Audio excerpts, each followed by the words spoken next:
Բարև ձեզ սիրելի հայրենակիցներ, Երկիր մեդիայի եթերում Արմաթ հաղորդաշարն է։ Մենք ներկայացնում ենք Արցախի պատմությունը, մշակութային ժառանգությունը, արցախյան կոլորիտը։ Արմաթ, քանզի երբ մարդը կտրվում է իր հայրենիքից, ապա կորցնում է նաև իր ինքնությունը։ Այդ ինքնությունը չկորցնելու համար մենք պահպանում ենք մեր մշակույթը, որպեսզի փոխանցենք սերունդներին։ Այսօր մեր հաղորդման հիմնական թեման լինելու է Արցախի մարդակերտ կոթողները, ինչպես նաև Շուշիի Մեղրեցոց եկեղեցու պեղումները։ Հարցի շուրջ զրուցելու ենք պատմագիտության թեկնածու Նժդե Երանյանի հետ։ Բարև ձեզ, պարոն Երանյան, շնորհակալություն հրավերն ընդունելու համար։ Բարև ձեզ, շատ շնորհակալ եմ հրավերի համար։ Մարդակերտ կոթողները ես առաջին անգամ տեսա Մարտակերտի երկրագիտական թանգարանում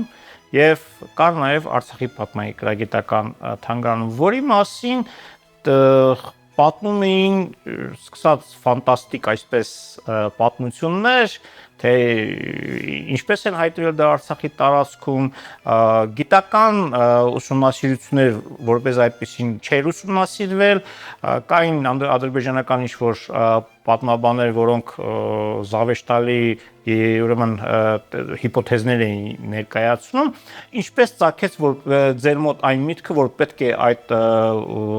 մարդակերտ կոթողները ուսումնասիրել գիտականորեն։ Խնդրեմ։ Կոթողներին ես առաջին անգամ անդրադարձա երևի 2010 կամ 11 թվականին, այն ժամանակ դեռ պատմության ֆակուլտետի մշակութաբանության բաժնի ուսանող էի, որպես ավարտական թեզի աշխատանք պրոֆեսոր Համլետ Պետրոսյանի մոտ ընտրել էի այդ թեման, իմ համար բավական անծանոթ, չնայած արդեն այդ տարիներին Տիգրանակերտի պեղումներին մասնակցում եի եւ Արցախ հաճախ էի գնում, բայց գիտական առումով բավական անծանոթ եւ ես էլ ձերպես առաջին անգամ կոթողները տեսել եմ Մարտակերտի թանգարանի բակում։ Առաջին հերթին ինձ գրավեց դրանց քիչ ուսումնասիրված լինելը։ Իսկապես հետաքրքիր էր գտնել ու բացահայտել, փորձել բացահայտել մի թեմա, որը ավելի քիչ է ուսումնասիրված եւ դրա մասին ասելիք պետքավոր լինի։ Այո, ճիշտ է, կոթողների առաջին անդրադարձը եղել է ադրբեջանցի որոշ հնագետների աշխատանքներում 1960-ական թվականներին առաջին մարդակերտ կոթողներն են հայտնաբերվում, մոտավորապես 12-13 մարդակերտ կոթող պատահաբար գյուղատնտեսական աշխատանքների ժամանակ հայտնաբերվում են, դրանք դաշտից տեղափոխվում են տրակտորիստի, ով գյուղատնտեսական աշխատանքներն իրականացնում նրա բակ, ընդհանրապես շատ հետաքրքիր է այս թեման, որ ոչ միայն կոթողների իրենց հնագիտական կոնտեքստը վերականգնելը, այլ նաև դրանց ընկալումները, տարբեր հասարակական տարբեր ընկալումները, ինչպես են ընկալում օրինակ մասնագետները, ինչպես են ընկալում գյուղացիները, ովքեր գտել են, ինչպես են ընկալում զբոսաշրջիկները եւ արդեն այս 21-րդ դարում ինչպես են ներկայացնում եւ ընկալում տարբեր սենսացիա փնտրող լրագրողներ, բլոգերներ եւ այլն։ Այս բոլոր դիտանկյունները փորձել եմ անդրադառնալ հետազոտության ընթացքում։ Առաջին կոթողներն, ինչպես նշեցի, Մարտակերտի դաշտերում են հայտնաբերվել, հենց այն տրակտորիստը, որ գտել է դրանք, տեղափոխել է իր տամբակ, այդպես երևի թե մի կարևոր ու գանձ գտնելու մոլուցքով տարված տեղափոխել է իր տամբակ, հետո որոշ ժամանակ հետո հասկացել է, իրեն տեղեկացրել են, որ դրանք հավանաբար մահարձաններ են եղել եւ այդտեղից արդեն սկսել է կոթողների երկրորդ, երրորդ կյանքը։ Դրանք հետո տեղափոխվել են Մարտակերտի բլուրներից մեկի վրա, այնտեղ հավանաբար ցուցադրելու եւ արդեն անկախության տարիներին շրջվարչակազմի ղեկավար Սևակ Արծրունու ջանքերով առաջարկությամբ տեղափոխվում են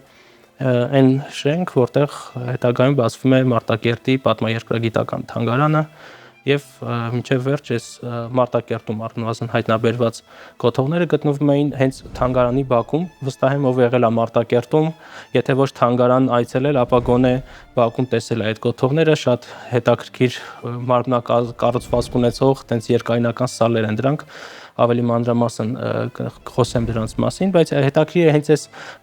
բացահայտումից մինչև թանգարան հասնելու պատմությունը եւ շատ ճիշտ նկատեցիք, որ առաջին անդրադարձը այս կոթողներին հենց եղել է ադրբեջանցի հետազոտողների կողմից։ Ես անկեղծ ասած մի փոքր զարմանալի է թե այդ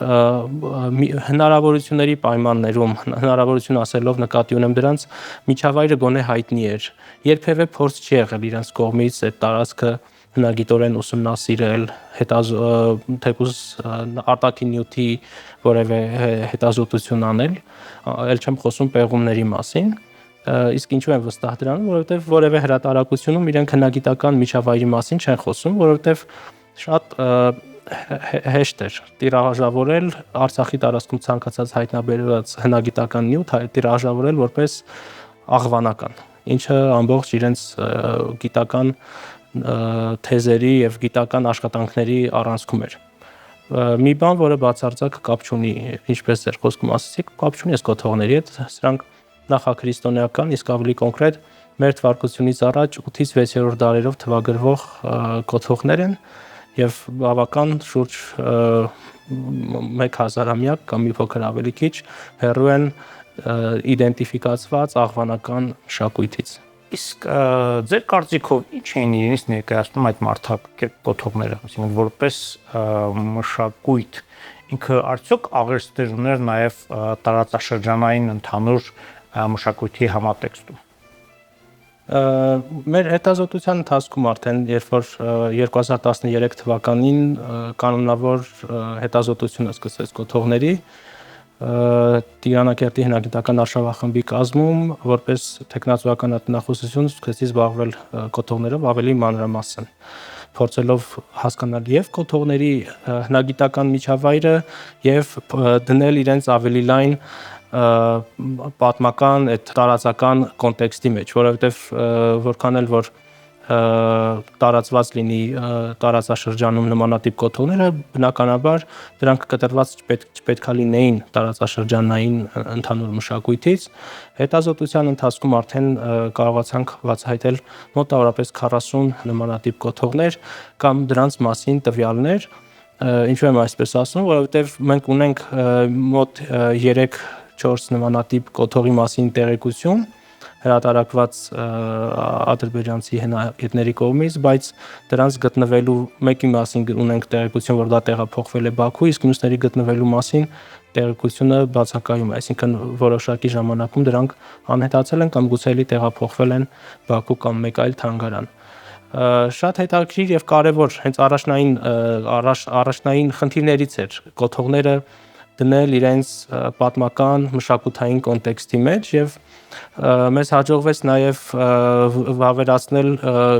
շատ կարեւոր է գիտեք հնագիտական նյութը երբ որ կոնտեքստից կտրված է դա ուղղակի դառնում է մի գեղեցիկ մի բան գեղեցիկ քանդակ եւ իր հիմնական տեղեկությունը կարծես արդեն կտրվում է այդտեղից եւ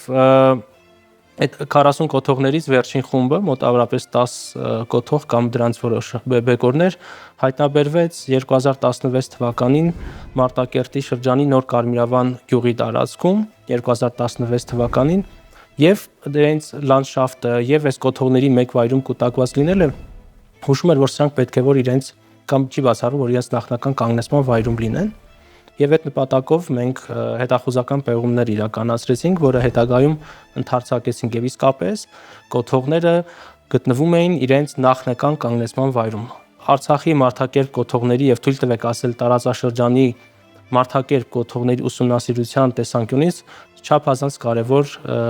հայտնագործություն էր սա։ Կոթողները գտնվում էին մեր թվարկությունից առաջ առաջին հազարամյակով թվագրվող Դամբարանի կենտրոնում առայժմ դժվար է ասել իրենց հարաբերակցությունը Դամբարանի վրա արդյոք կանգնեցված են, որովհետև բոլորը պարկած շուրեկած վիճակում էին գտնվում։ Դամբարանի վրա արդյոք կանգնեցված են եղել, թե որոշակի հատվածում թաղված, ամենայն հավանականությամբ համադրելով զուգահեռ այլ նյութերը հայտնաբերված նմանատիպ կոթողներ օրինակ Հյուսիսային Կովկասի տարածքից, Մերձևծովի տարածքից, Ղրիմից եւ ամենակարևորը նաեւ իրանական Սարհարտից համադրելով այդ նյութերը կարող ենք վստահ ասել, որ Արցախի մարդակերպ կոթողները եղել են մահարձաններ, թվագրվում են մեր թվարկությունից առաջ առաջին հազարամյակի սկզբով եւ մի կարևոր հանգամանք եւս այս դեպքում, որ մենք ոչ միայն վավերացրեցինք դամբարանի վրա, որը շատ կարևոր էր, բայց ավելի կարևոր մի տեղեկություն եմ ուզում ասել, դա դամբարանից վերցրած նյութի ածխածնային մեթոդով թվագրումն էր, որը ինձ հայտնի գոնե մարդակերպ կոթողներին առնչվող դամբարանների դեպքում առաջին դեպքն է։ Այսինքն Արցախի մարդակերպ կոթողները եւ դրանց պեղումները կարևոր են ոչ միայն բուն այդ Արցախի մշակույթի եւ Արցախի կոթողները ուսումնասիրելու տեսանկյունից, այլ առհասարակ մեր թվարկությունից առաջ առաջին հազարամյակով թվագրվող լայն տարածաշրջան ընդգրկող սկսած իրանական սարահարթից մինչև նշեցի Մերսևցով, իսկ ավելի ուշ նաև Եվրոպա նմանատիպ մարդակերպ կոթողների թվագրման դրանց հնարավոր մշակութային պատկանելիության տեսանկյունից շատ կարևոր հայտնագործություն էր սա։ Այնպես մարդակերպ կոթողների այդ յուրօրինակությունը որ կար, ի վերջո հարևան շրջաններում իր ազդեցություն ունեցել է, իր տարածականություն ունեցել է, թե կոնկրետ ասենք միայն հայտնաբերվել է Մարտակերտի շրջանում, ինչպես նշեցիք Հյուսիսային Կովկաս, Մերսևցովյան տարածք, իրանական սարահարթ, ինչքան մենք տեղյակ ենք, համենայն դեպս այդպիսի Մարտակերտ կոթողներ այլ վայրերում Արցախի կոնկրետ մեզ հայտնի չեն։ Արդյոք ձեզ հայտնի է այդպիսի տեղեկություններ։ Շատ կարևոր հարց եք բարձրացնում։ Այստեղ երկու հանգամանքի եմ ուզում անդրադառնալ։ Նախ համաժամանակյա նմանատիպ այլ կոթողները եւ արդյոք դրանից բացի արդյոք կար նախքան կոթողների այստեղ կոթողների մշակույթը այստեղ հայտնվել է։ Արդյոք այս տարածաշրջանը հայտնի է մարդակերպ այլ կոթողներով, թե ոչ։ Նշեմ, որ բնականաբար հայկական լեռնաշխարհը կամ առնվազն դրա կենտրոնական եւ հարավ-արևելյան հատվածները, այսինքն ժամանակակից Հայաստանը եւ Սյունիք Արցախյան գոտին նախքան առաջին հազարամյակը եւս հայտնի են իրենց մարդակերպ կոթողներով, բայց ունեն մի առանձնահատկություն, այսինքն մշակույթը որպես այդպիսին տեխնիկական առումով, արվեստաբանական առումով մշակույթը եւ դրա գիտելիքը պատրաստելը եւ դրա որևէ ձև արժևորումը արդեն հայտնի էր, բայց մենք մինչև առաջին հազարամյակը սա նախնական դիտարկում է, բայց կարծես եղած տվյալները հուշում են, որ դա պետք է որ հաստատվի։ Նախքան առաջին հազարամյակը մենք ունենք եզակի կանգնեցված կոթողներ, շատ հազվադեպ քանդակվող ամբողջ մարմինը, ավելի հաճախ հանդիպում ենք քանդակված միայն գլուխը, եւ սրանք պետք է որ ինչ-որ կուռքեր կամ թույլ տվեք ասել նախնական ինչ-որ գուցե Աստծո պատկերումներ, այսինքն բացառապես կապված են պաշտամունքի հետ։ Առաջին հազարամյակից սկսած գուցե նաև տարածաշրջան նոր մշակութային եւ նոր ցեղերի ներթափանցման պայմանավորված։ Մենք արդեն տեսնում ենք, որ մարդակերպությունը կոթողները կրում են հենց մարդկային դետալներ, այսինքն ոչ թե աստվածության սիմվոլներ են, այլ հենց ռեալ իսկապես գոյություն ունեցող եւ հանգուցյալ հավանաբար մարդուն էին պատկերում։ Եվ կարևոր մի ֆենոմեն, որ սրանք 1-2 օրինակից բացի սկսում են մեծ խմբերով հանդիպել։ Այսինքն կարող ենք ասել, որ արցախյան կոթողները լայն այդ մշակութային դրսևորման տեղական առանձնահատուկ դրսևորում ունեցող կոթողներն էին։ Հայաստանի տարածքում, բուն Հայաստանի տարածքում մենք տեսնում ենք միայն Արցախում, որևէ այլ տեղ Սյունիքում էլ ունենք շատ մարդակերպ կոթողներ, այլ հատվածներում էլ ունենք կենտրոնական հատվածները Մարզյան դաշտում եւ այլն, բայց նմանատիպ մեծ կուտակում կարծես թե չկա։ Տեսնում ենք միայն Արցախում եւ որոշ կուտակումներ նաեւ Տավուշի մարզում։ Բայց դրանք պատկերագրական առումով արցախյան մարդակերպ կոթողները միանշանակ տարբերվում են։ Տեխնիկական պատրաստման առումով, այո, դրանք ունեն նույն ընդհանրությունները։ Եվ Արցախի մարդակերպ կոթողներին մեր հետազոտության ընթացքում ամենամոտ օրինակները հանդիպեցինք իրանական սարահարթում, որտեղ Ուրարտական Արձակքալե ամրոցի դեռևս 1976 թվականին առաջին անգամ Չարլզ Բըրնին արձանագրում է այս կոթողները, որոշ օրինակներ հանդիպում է Ուրարտական ամրոցի պատերի մեջ, այսինքն առնվազն մեր թվարկությունից առաջ 7-8-րդ դարերում դրանք արդեն կորցրել էին իրենց նշանակությունը եւ որպես շինանյութ վերաօգտագործվել են։ Եվ ամենամեծ օրինակները այո իրանական սարահարթում տարածված այս զուգահեռներն են եւ այս մեր դիտարկումը հետազոտությունը թույլ է տալիս ասել, որ մենք գործ ունենք մի մեծ ընդհանուր մեծ մշակութային դրսևորման հետ, երբ որ առաջին հազարամյակում կապված հավանաբար կլիմայական ճգնաժամերի հետ սկսում են մեծ ցեղային տեղաշարժեր, ամենայն հավանականությամբ ռուսական տափաստաններից կլիմայի փոփոխության արդյունքում անհնար էր ուղղակի ապրելը, սկսում են մեծ ցեղերի տեղաշարժեր եւ դրանք շարժվում են թե դեպի հայկական լեռնաշխարհ, թե դեպի իրանական սարահարթ եւ տեսնելով այդ մշակույթը հետագայում իրենց վերադարձի ճանապարհին նոր իրենց բնակավայրեր դեպի Մերձևծով, դեպի Եվրոպա, իրենց հետ այս մշակույթը տարածում են, որպեսզի ավելի պատկերավոր եւ բարձ լինի մեր հերոսադիտողին, ասեմ, որ խորհրդային տարիներին շատ մեծ բում էր ապրում սկյութական մշակույթի մասին հայտնագործությունները, հրատարակությունները, շատ են հանդիպում այդ սկյութական բաբաներ կոչված արձանները, որոնք խորհրդային գրականության մեջ անվանվում էին բացառապես սկյութական եւ գուցե դա նաև ուներ գիտականից բացի մի քիչ նաև կարծում եմ քաղաքական ենթատեքստ, որովհետև խորհրդային ռուսական գրականությունը փորձում էր այդ թեզը զարգացնել, որ սկյութներն են ռուսների նախնիները, տարածաշրջանի ամենահին քաղաքակրթություններից մեկը եւ այլն, գուցե դրանով պայմանավորված չեմ ուզում ինչ-որ կանխակալ բան ասել, բայց կարող ենք վստահ ասել, որ մարդակերպ կոթողների այս մշակույթը, որը ամբողջ խորհրդային գիտական գրականությունը թմբկահարում էր որպես սկյութական, ծագումը ամենայն հավանականությամբ իրանական սարահարթի տարածքում է։ Իսկ Արցախը այդ մշակույթի համար կարևոր հանգրվաններից եւ կարևոր կետերից էր։ Նախ մեզ ցույց է տալիս տարածաշրջանի այդ ժամանակվա մշակույթը, թե ովքեր են ապրել, ինչպես են ապրել, ինչ զարդեր են կրել, ինչ հանդերձանք են ունեցել, ինչ զենքեր այս կոթողներից 40-ից հասնող կոթողներից 7-8-ը իրենց թիկունքին դաշույններ են պատկերում, տեսնված մի բան, շատ թվում է թե սխեմատիկ պարզապես զենքի պատկերում էր, բայց իսկապես այդ դաշույնների վրա մանրամասն իրենց պատյանի ձևը, բռնակի ձևը այնքան մանրամասն պատկերված է, որ մենք արդեն հասկանում ենք, թե այդ մարդիկ ինչպես են հանդերձավորվել։ Նրանց այդ կոթողների վրա, շատերի վրա թիկունքի կողմից մազերը, երկար մազերը փրված, այսինքն նորից հանդերձանքի, իրենց կենցաղի մասին տեղեկություններ, ել չեմ խոսում արդեն հնագիտական պեղումներով հայտնաբերված նյութերը ինչպես են խոսում։ Մոտավորապես ինչ են սնվել, այդ նյութերի մեջ մեծ թիվ էին կազմում նաև ոսկրե առարկաները եւ իբրև ոսկոր թաղված հանգուցյալի հետ եւ ոսկորից առարկաները, բռնակներ, ձյու զարդերի հանդերձանքի մասեր, տարբեր գործիքների բռնակներ, այս ամեն ինչը հետազոտության թեմա է եւ մենք մեր գործընկերների հետ երկու տարբեր հոդվածներով անդրադարձել ենք միջազգային բարձր վարկանիշ ունեցող ամսագրերում, թե դրանց հնամարդաբանական միջավայրը կոթողների, թե դրանց հնակենդանաբանական եւ որ շատ կարեւորն է, թե այս ոսկորները ինչ կենդանիների ոսկորներ էին, արդյոք դրանք վայրի կենդանիներ էին, թե ընտելացված։ Ուզում եմ ասել, որ հետաքրքրությունը եւ հետազոտությունը միայն կոթողների քանդակային տեխնիկան կամ դրանց գործառույթը ներկայացնելը չի, այլ ավելի լայն միջավայրը բացելը։ Պարոն Իրանյան, դեռ պատանի տարիքից երբ որ դպրոցական էի, միշտ հետևյալ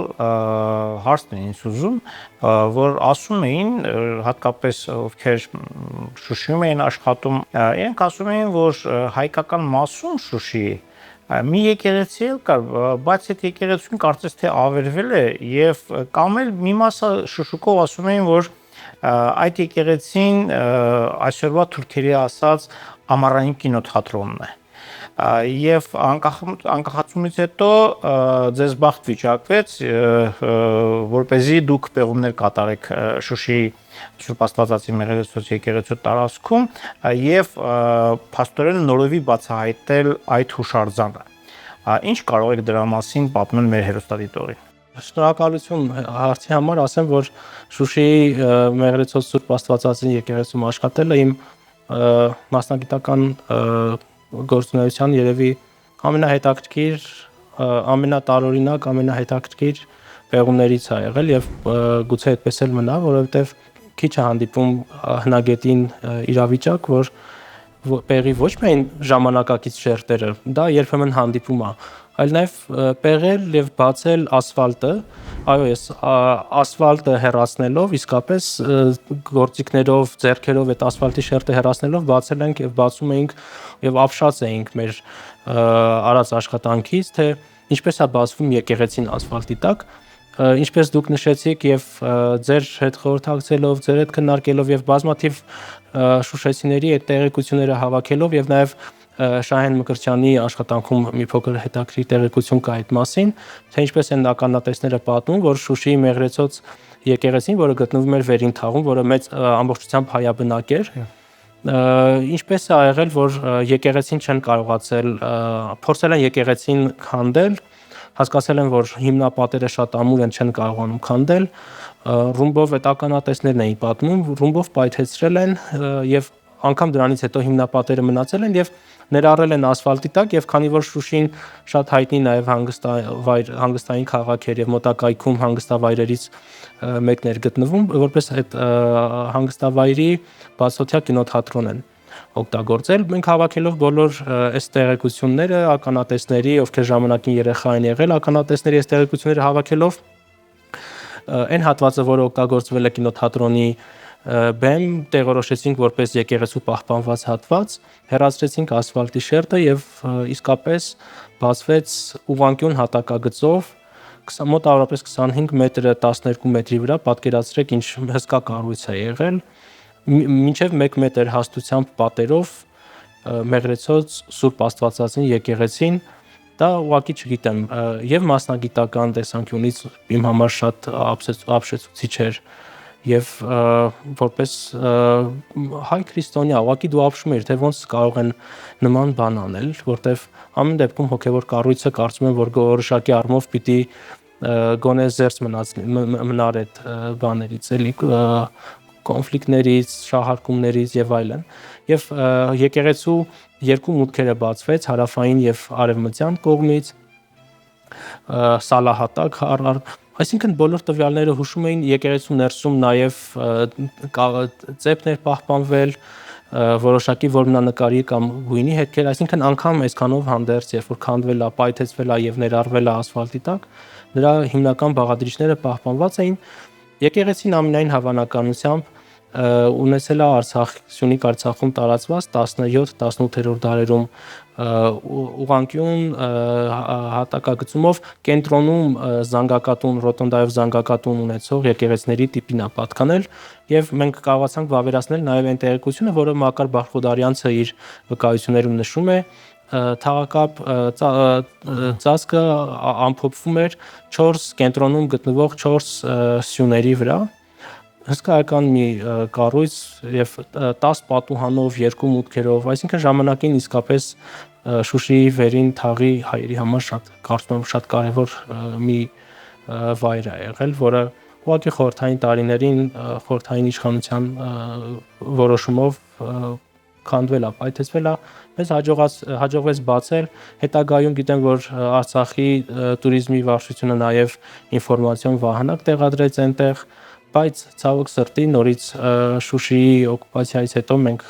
մեր գործընկերները Կովկասի մշտադիտարկման խումբը Կորնել Համալսարանի վավերացրեց, որ նորից շրջակայքում իրականացվող շինարարական աշխատանքների ժամանակ ամբողջ շինարարական աղբը նորից լցրել են եկեղեցու տարածքում, եկեղեցու վրա եւ հիմա մասնակի կամ ամբողջությամբ նորից փակեց ցավոք սրտի։ Շնորհակալ եմ հետաքրքիր զրույցի համար, պարոն Երենյան, սիրելի հայրենակիցներ, այսպեսով մենք ավարտեցինք հերթական հաղորդումը, բարին ձեզ, կհանդիպենք։